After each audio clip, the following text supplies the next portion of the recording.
Hey guys, and welcome back to the channel. You are watching Future Jeff at this point because this video took a completely different direction than I originally intended. So we're going to break it up into two parts. This is part one. There's some references that you may not get until part two comes out or to the end of this video. So please be sure and join us for part two. Bringing you the truth about the paranormal, not letting the fingers spread lies and junk. Let's investigate and let's debunk. Let's debunk. Let's debunk. Let's debunk. Blue production shining bright, fake hauntings just won't survive. Let's seek that truth and get it right and debunk those lies hidden in the night. Let's debunk.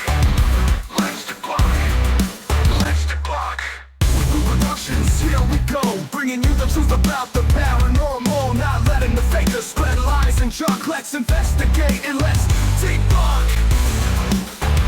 Let's debunk. Let's debunk.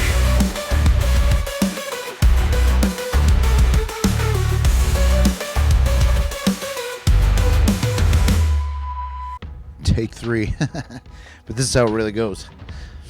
So before we get into how toxic debunkers really are, I just wanted to kind of go back on the last year and let's talk about all that's going on for the year. But even before we do that, I want to go back and give people a little background on, who we are and how we started and all that stuff, because we've gotten about 1,000 subs since our last video. So we got a lot of new people here, so I want to explain some things. I got started doing this because in 2017, I took a fun paranormal class called Ghost Hunting 101. It was taught by a team called the Toledo, Ohio Ghost Hunter Society. It was led by Harold St. John and Butch Leon. Both of those guys have been doing this for over 40 years, behind the scenes, and none of it was for YouTube. They specialized in residential cases. After that class, I was hooked, and I remember saying to myself, I will be on this team someday. It was an excellent class. It was always interesting. Yeah, I enjoyed it tremendously. I would recommend it to skeptics and believers. The manner in which it was presented kind of opened our minds a little bit. But at the time, unfortunately, they weren't looking to add anybody. However, one of the instructors at the time, his name is Chris Tillman, was looking to form a team called Haunted Toledo, and he brought me on as a camera guy. So I got a break in the paranormal community pretty early on. Their whole thing was to try and share history through ghost stories, and we grinded for like a year. Like, we did more in a year than I think most teams do, like, in their careers. So we were out many weeks, 2-3 nights a week, either interviewing people, investigating, filming interviews, all that kind of stuff. So we were really, really busy for a year. So let's show a little bit about the very first investigation I did as a, air quotes, professional ghost hunter. And I'm not professional, I'm not calling myself professional, but this was the first team that I was on that was really, doing it. So here's a little bit about that story. Tuned in. I'm outside 201 Newton Street. This is the home where the bones were found in the walls and floorboards, where the attention got the attention of Haunted Toledo. So they will be coming out. They came out today, and they'll be out Saturday for their full investigation into the home. They said they've done some research on the home that's raised some red flags for them, and then they did an initial walkthrough today. So what Haunted Toledo is intending to do is debunk. So they're not here to sensationalize, they say. They just are here to rule out any extraneous options, and if they can't find a reasonable solution, then they go ahead and delve into the paranormal factor. So there you have it. That was my first ever experience as a paranormal investigator. And actually, I wasn't even an investigator. I was a cameraman, but I was fine with that. We determined that case had big roots in Santeria, which is, my understanding, it's kind of like a mixture of voodoo and the Roman Catholic Church. But we hit a lot of roadblocks trying to find out more about it, because people would constantly tell us, hey, don't even ask questions. So, we took that as a back off, but that house was absolutely full of bones in the walls, in the floor, way more than what the news crew lady had to say about it. Why would you cut up animal bones and then put them in a wall?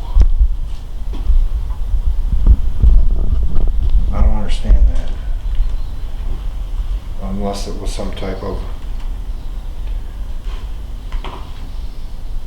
I'm afraid to say it, I don't even want to say it, but some type of ritualistic practice, you know? Like it was a protection. You throw animal bones in the wall, protects the house, I don't know. But what bothers me is that the homeowner says that the house is just full of bones, and it's obviously it's not. I mean, she did legit seem pretty shaken up and nervous and scared coming in here.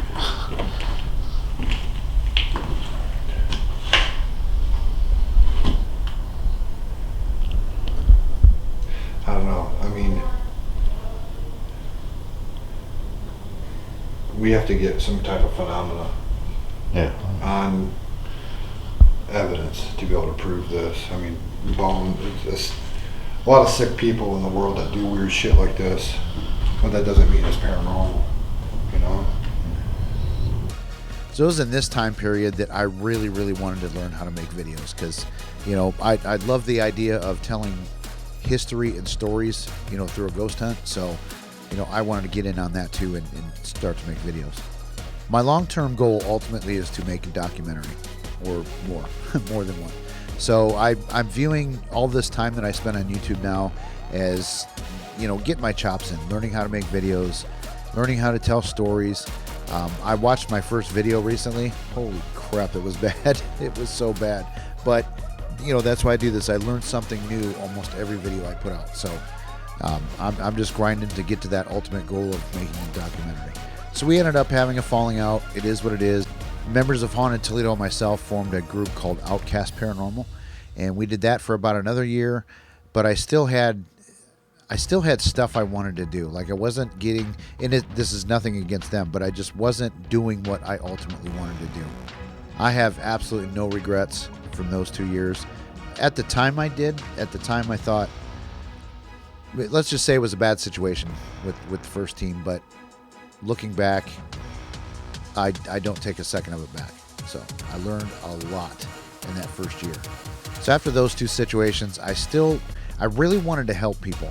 The bad thing about like doing the story end of it and the video end of it is there's people out there that really, really need help. And I wanted to do that because of my influence from that first guy, Harold St. John, and him telling me stories of the cases that they've done and how they help people. And I always felt that needed to be part of what we do. But then I jumped in with both feet. So in 2019, me and Dana had met and we started Boo Productions Paranormal Toledo. And we did cases on our own, but not a whole lot because, let's be honest, that is the worst freaking paranormal team name on the planet. But the Toledo, Ohio Ghost Hunter Society, that team that taught the class, they asked me to go on everything that they did. So I got a lot of experience, you know, investigating with them. I learned a lot about how to do residential stuff. And the ironic thing about that situation too is that Dana actually got hired by them long before I did. Actually, about 4 years before I was officially a member of the Toledo, Ohio Ghost Hunter Society. And I'll let her tell you that story because it's kind of funny.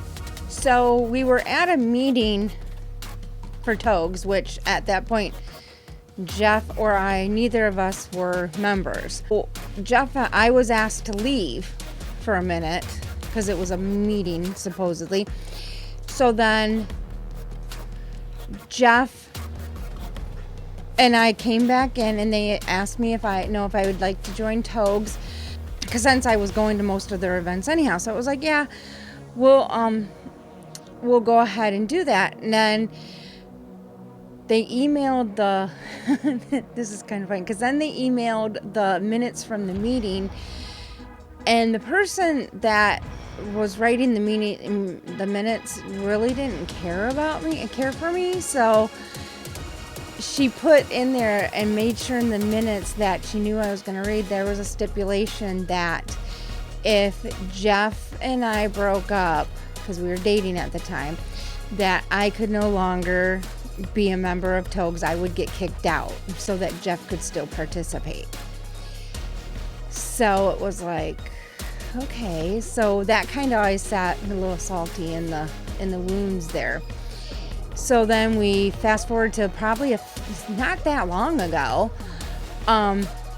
Jeff was asked to be part of Togs, or he should be a member of Togs. And so when Harold asked Jeff to do that, I said, wait a minute, there has to be a clause in there. I said, there was a Dana clause, so now we have to have a Jeff clause. And he's like, what are you talking about? And I went back and said, well, if something happens to me and Jeff, well, Jeff has to leave and I get to be the member of Togs and he can't. And so we all just kind of laughed because it was just such a silly, stupid thing. But we have the Dana and the Jeff clause. There's so much more that went on during that period, but I want to try and get this back to the point of the video. So let's fast forward to on January 25th, 2020 is when I started the YouTube channel. And the first video that I uploaded was a Toledo, Ohio Ghost Hunter Society story about the first serial killer, and it was in a small town really close to Toledo in Sylvania, Ohio. So let's show a little bit of that video so you guys get where I started. And at that point we had, for the longest time, we had 40 subs up until the next phase of this story. Dear God, protect us with your light. In order for us to have a clean investigation, we only have the highest and purest intent to help any souls that may be in need of help. Amen. Amen. Perfect, thanks. First of all, I'd like to say hello. And I'm here trying to address a murder, a horrible crime that took place. And I don't want to be judgmental tonight. My name is Harold.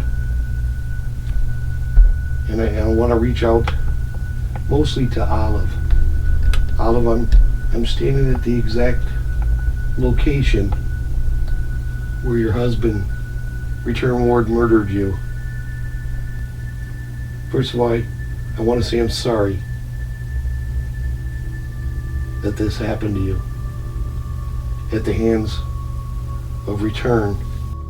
It sounds strange, Olive, but the story of your death consumed me from the very moment I heard about it. Is there any chance that you visit this exact location of your death? I'm standing on the spot where it happened. So even after doing that, I still wasn't getting to help people as much as I wanted to. The Togs cases were there wasn't a whole lot of them. So I'd happened to see Chris McKinnell, who was the grandson of Ed Lorraine Warren. I saw him on a Facebook Live one time, and I was like, screw it. Dana and I had started doing live shows. I'm just like, this guy's probably never going to answer, but I'm gonna see if he'll be a guest on our show. So I sent him a message, and he actually immediately got back to me. Actually, the person that was helping him run the foundation replied right away and sent me a message back and said, yep, he'll do it, when and where. So I was like, holy shit, we're going to get to talk to the grandson of Ed and Lorraine Warren. And I was big fans of theirs. Like I said, I know a lot of people know your grandparents, Chris, and they know the stories from the the movies and all that other stuff, but tell us about yourself. Like what are you all about, and what's the foundation all about? Well, I've been doing this. I started with my grandparents when I was 16, so that was 41 years ago. Look, Graham, we're getting requests from all over the world. We need to expand. We need to do something more. And the New England Society for Psychic Research is a wonderful institution. You've had it forever, but most people around the world don't know New England. Right. We need to do something else in addition. Mm-hmm. And I want to keep the Warren name alive. And she loved it. And so that's how we got started. The Warren Legacy Foundation for Paranormal Research has certain goals. Number one, obviously, is to help people with paranormal. We don't share the private details of our cases with anybody. We treat our clients as though they were patients, and we protect their confidentiality. Yeah. We don't charge them either, ever. Those are two important. Just like my just like my grandparents, they never charged anybody to help them, and we never will either. So we had him on the show, and he talked about, his stories and stuff, and he talked about the Warren Legacy Foundation, which the mission of that foundation it's awesome. It is to help people 100% anonymous. We're not doing this for TV and news crews like his grandparents did, because that was one thing that he learned from, his grandparents' stuff, was that it ruined people's lives when they went on TV. So he asked me to consider sending an application in. I did fairly quickly, and I was brought on as a member of the Warren Legacy Foundation. And then shortly after that, they needed a regional director for the Midwest region. Voted on and appointed to be the regional director for the Midwest. And not too long after that, I was also made a manager. So, but I'm going to tell you guys right now, I worked my ass off for them. 40 plus hours a week, most of the time. As soon as I became a regional director, it was, that was in addition to my full-time job. So I worked my butt off. I was on case interviews all the time, helping other regions with cases. I loved it, but it was work. But I gained so much knowledge working with those people. There's so many good people in that organization that you'll never ever see, because they don't do it for YouTube. You'll never see it. So after a couple years of doing that, and doing that so often, I was burned out. I'm not going to lie. I was burned out doing residential cases. I had to take a break. And at the same time, I had started to come across some of these debunking channels. I think Shape was the first. But then I saw, Beardo, Side-Eye Guy, Mr. Gray, Purple. I saw all these guys, and I loved what they were doing, because we had seen so many of these fake paranormal teams damage people, in our line of work doing residential stuff. So I loved what these guys were saying. But then there was one video. It was by Kenny Biddle, and it debunked the Warren's photo, the Amityville photo of the ghost boy. That absolutely blew my mind. Kenny could take that case to court, and he would win every day of the week. That photo is fake. It's not real.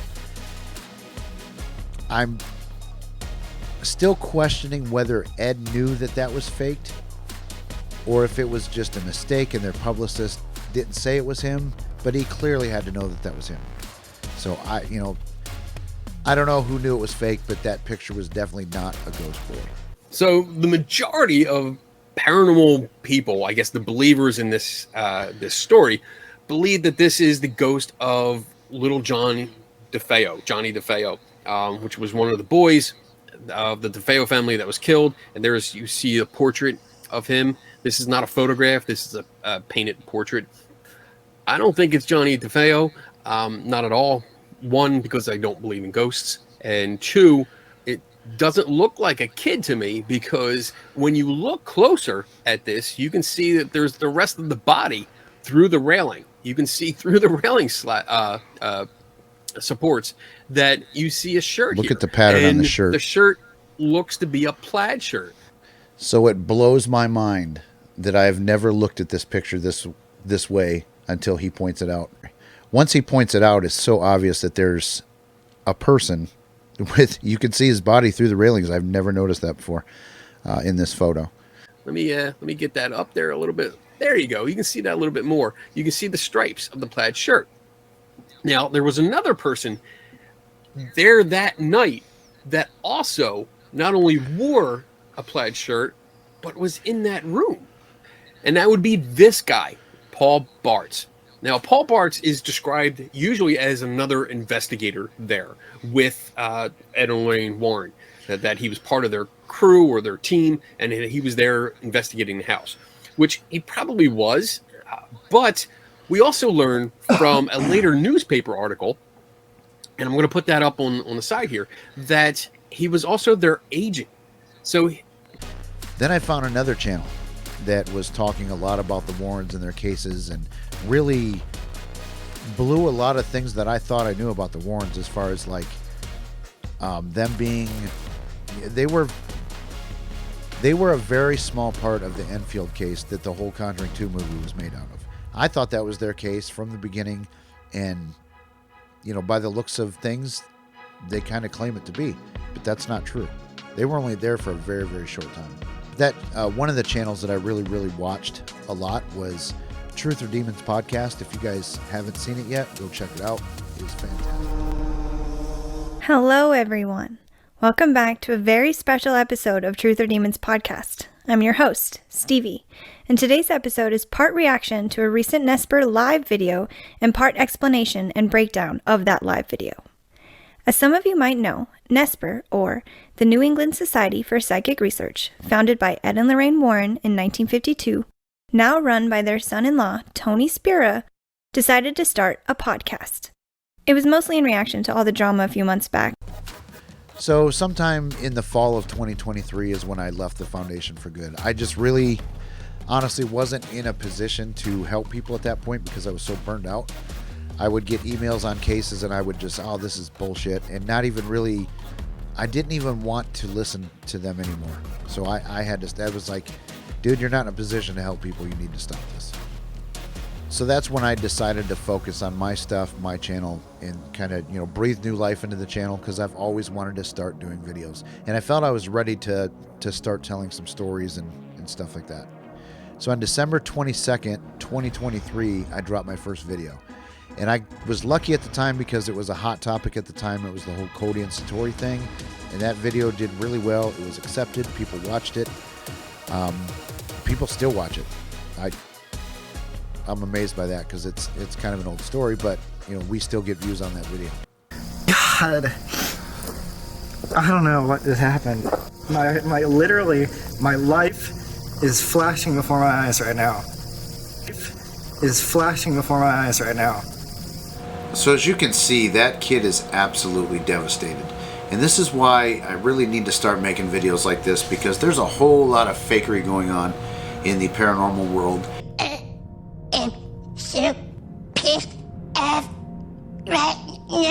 So we're going to get into that today. We're going to talk about Cody and Satori and how they're doing this knocking thing with what they're actually doing is toe cracking. A lot of debunkers have been on this, but anyway, welcome to Boo Bites on the Paranormal. So the purpose of this channel was we wanted to do paranormal investigation videos. I wanted to react to people. I wanted to debunk things, but I also wanted to expose problems that I saw in the residential side of, paranormal casework. There's a big, massive problem with fake clergy. Fake psychics are also a big problem. And fake paranormal teams to just go in and scare the living shit out of people and then basically say, okay, goodbye. We can't do anything. See ya. Or they try to do something or do the little dog and pony show, and then it may change things for a little bit, but then they take off and you never hear from them again.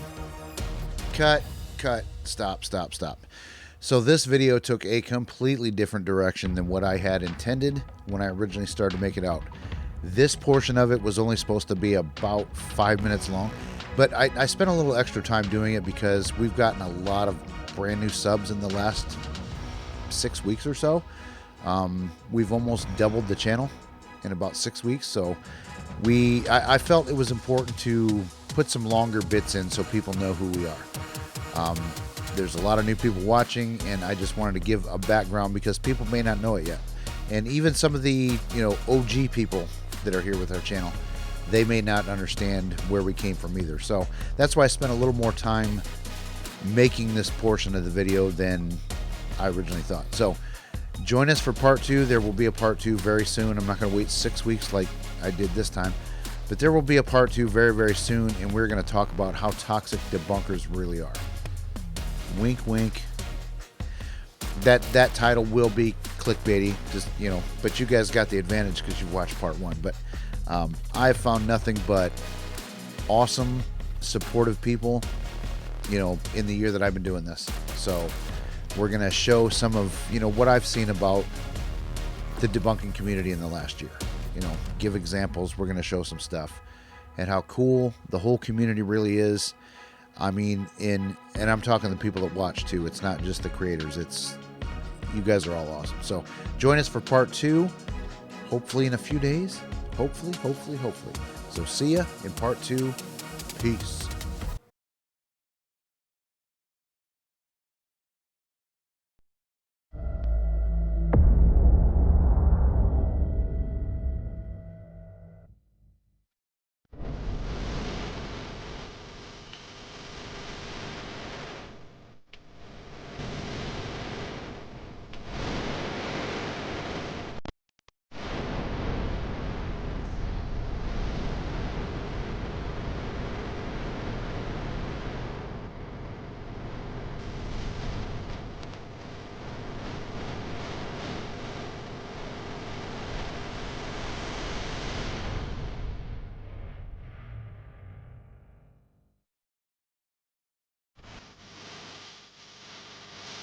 It was an excellent class. It was always interesting. Yeah, I enjoyed it tremendously. I would recommend it to skeptics and believers. The manner in which it was presented kind of opened our minds a little bit, I think. It made us think. I got my certificate. I'm official.